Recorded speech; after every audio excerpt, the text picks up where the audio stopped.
1856ની સાલમાં શ્રી નીલકંઠ વર્ણી પ્રભુ સૌરાષ્ટ્રના દરિયાકાંઠે તીર્થો કરતાં કરતાં કતપર થઈને ચાલ્યા તે માલણ નદીના કાંઠે વસેલ મહુવા બંદરે પધાર્યા. કતપર ગયા ઉઠી સવારે, લીધો મહુવાનો માર્ગ ત્યારે, નદી માલણ ત્યાં જતા આવી, ભક્તિ પુત્ર તણે મન ભાવી. શ્યામે ત્યાં જઈ કર્યું સ્નાનાદિક, આવ્યો મહુવાથી એક વણિક, નામ શેઠ પીતાંબર એહ, દશા શ્રી માળી શ્રાવક તેહ.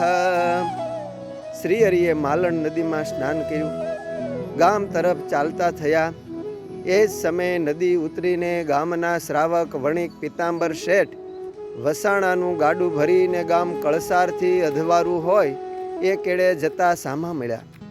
પ્રભુ નીલકંઠ વર્ણીના દર્શન પામીને મુમુક્ષુ એવા પીતાંબર શેઠને અંતરમાં આનંદના શેરડા ફૂટ્યા. જાણે અનંત જન્મના પુણ્ય ઉદય થયા હોય. પોતે સન્મુખ ગયા અને વર્ણી પ્રભુને ચરણે ભાવથી પગે લાગ્યા અને પોતાના વસાણાના ગાડામાંથી ટોપરા અને સાકર લાવીને પ્રભુને જમવા દીધા. એમનો અતિ પ્રેમ ભાવ જાણીને નીલકંઠ પ્રભુએ ટોપરું શાલિગ્રામ ભગવાનને ધરાવીને એકાદ બટકું મોંમાં મૂક્યું ને બીજી પ્રસાદી પરત શેઠને દીધી. પીતાંબર શેઠને તો નાનકડા એવા વર્ણીને જોઈને અતિ હરખ ઉભરાયો. એ મનમોહક મૂર્તના દર્શન કરતા થકા સ્થિર થઈ ગયા. વર્ણી એમને પૂછવા લાગ્યા કે શેઠ, તમારું ગામ કયું અને આમ આ કેડે ક્યાં જાઓ છો? જાણે વણિક પીતાંબર શેઠ કહે કે મહાત્માજી, હું તો આ મહુવા ગામના જ છું, પણ વ્યવહારે દુર્બળ છું. તે હાલ મારા સસરાના ગામ કળસારમાં દુકાન ચલાવીને મારો વ્યવહાર ચલાવું છું. હાલ આ હટાણાનું ગાડું ભરીને કળસાર વેપાર સારું પરત જાઉં છું. તે સુણીને નીલકંઠ પ્રભુ બોલ્યા કે શેઠ, જુઓ, અમને તમે આજે આ ટોપરું અને સાકર જમાડ્યા તો અમે તો કોઈનું કાંઈ રાખતા નથી. અમે તમને આશીર્વાદ આપીએ છીએ કે તમે આ મહુવામાં જ રહેજો, તમારી દુર્બળતા જશે ને સુખી થશો. આમ વર્ણી પ્રભુનું વચન, આટલું વચન સાંભળતા જ પીતાંબર શેઠને એ પરમેશ્વરના વચનમાં અતિ શ્રદ્ધા ઉપજી ને પોતે મહુવામાં જ રોકાઈને હવે ત્યાં જ વેપાર કરશે એમ એ સંકલ્પ સિદ્ધ વર્ણી પાસે મનોમન સંકલ્પ કરીને પોતે તો કળસારના કેળે જતા રહ્યા. પીતાંબર શેઠે શ્રી નીલકંઠ પ્રભુએ આપેલ આશીર્વાદે તેઓએ મહુવામાં જ પોતાનો ધંધો વ્યવસાય કર્યો અને પોતે શ્રી હરિને જમાડ્યાના પુણ્ય પ્રતાપે તેઓ ખૂબ સુખી થયા. સમય જતાં તેઓ સંપ્રદાયમાં મહુવાના પ્રથમ સત્સંગી થયા.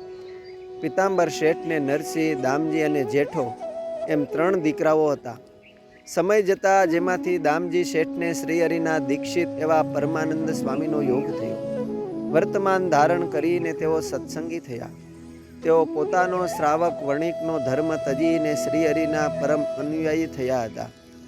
દામજી શેઠે પણ નિડરપણે નાતની અનેક ઉપાધિઓ વેઠીને પણ એમણે એમના પરિવાર, સગા સંબંધી સૌને શ્રી હરિના મહિમાની વાતો કરીને દિવ્ય સંપ્રદાયની ઓળખાણ કરાવી. વળી તેમના મામા ખીમાભાઈને કંઠી પહેરાવીને સત્સંગી કર્યા. એમના મામાના અતિ મુમુક્ષુ દીકરા એવા ફૂલચંદને પણ સત્સંગી કર્યા. તેઓ તો સત્સંગ રાખ્યા સારું પોતાના વતન અને રહેઠાણનું ગામ છોડી વડતાલ જ રહેવા આવી ગયેલા. જ્યારે એમના સગાઓએ મહુવાથી કાગળ લખ્યો કે ફૂલચંદ, તું કેમ આ વતનનું ગામ, માતા પિતા, કુટુંબ કબીલાને તજીને વડતાલ રહેવા ગયો? ત્યારે એ કાગળ મળતા ફૂલચંદ શેઠે વિગત વાંચીને વળતો જવાબ લખેલો કે લક્ષ્મીનાથ પિતા રમા જનની છે, માસી ગણું ગોમતી, ભ્રાતા વાયુ કુમાર પુત્ર શિવનો, એ છે સહાયી હતી. પુત્રી પુત્ર દુહિત્ર નિત્ય નિયમો, ભાર્યા સદા સંગ છે વૃત્તાલયમાં કુટુંબ સઘળું, આનંદ ઉત્તંગ છે વૃત્તાલયમાં કુટુંબ સઘળું, આનંદ ઉત્તંગ છે. અસ્તુ. જય સ્વામિનારાયણ. શ્રી હરિલામૃતમ કળશ 3 વિશ્રામ 22 માંથી.